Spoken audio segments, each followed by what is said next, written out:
अस्सलाम वालेकुम दोस्तों, welcome to my YouTube channel. मैं आज आपको सुनाने जा रही हूँ 1960 में होने वाली एक सच्ची कहानी। ये कहानी है 1960 की। एक हैदराबाद के एक इलाके में एक बच्ची रहा करती थी जिसका नाम था रूमी। वो 4 भाइयों की इकलौती बहन थी। रूमी के अब्बा अक्सर काम की वजह से बाहर रहते थे। रूमी की अम्मी टीचर थी।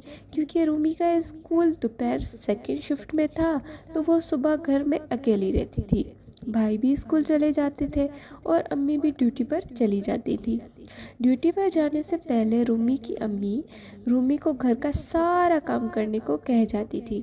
क्योंकि रूमी की उम्र सिर्फ उस वक्त 6 साल थी और उसे घर के काम का कोई तजुर्बा नहीं था।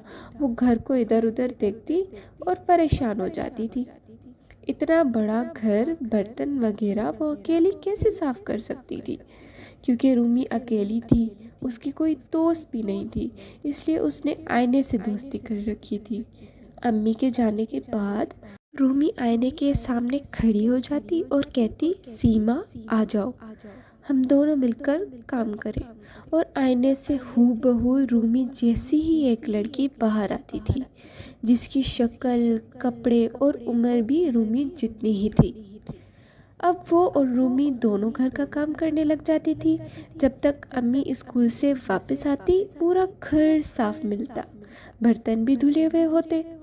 अम्मी खुश हो जाती और रूमी को शाबाश देती। अब रूमी का यही मामूल बन गया कि अम्मी के जाने के बाद वो आईने के सामने खड़ी होकर सीमा को आवाज़ देती और सीमा बाहर आ जाती थी। दिन गुजरते गए, रूमी बड़ी होती गई। एक दिन उसकी अम्मी को शक हुआ कि ये घर का काम अकेले रूमी के बस का नहीं है। उन्होंने स्कूल से छुट्टी ले ली और रूमी को घर का सारा काम करने को कहा।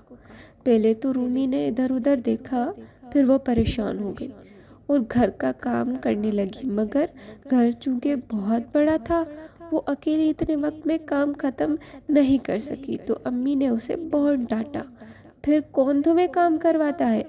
फिर उसकी अम्मी चीखी। रूमी सहम गई और रोने लगी और रूमी ने आईने वाली बात उन्हें सच सच बता दी। अम्मी ने कहा, जाओ इस वक्त उसे मेरे सामने बुलाओ। मगर रूमी के बुलाने पर भी कोई नहीं आया। उसकी अम्मी बात को समझ गई और उन्होंने वो आईना तोड़ दिया। उसके बाद रूमी का दिल भी टूट गया और उसके बाद फिर उन्होंने वो घर भी छोड़ दिया और वो मोहल्ला भी, और वो आईना टूटा का टूटा वहीं रह गया। दोस्तों, ये बात तो बिल्कुल सच है कि आईने के अंदर कोई मखलूक रहती है। इसलिए मेरी गुजारिश ये है आप सबसे कि प्लीज़ आईने से कभी भी अपनी अटैचमेंट ना लगाइएगा। ये आपके लिए बहुत खतरनाक साबित हो सकता है। ऐसे हज़ार वाक़ये हैं जो आईने से जुड़े हुए हैं। उम्मीद है आज की कहानी आपको बहुत पसंद आई होगी।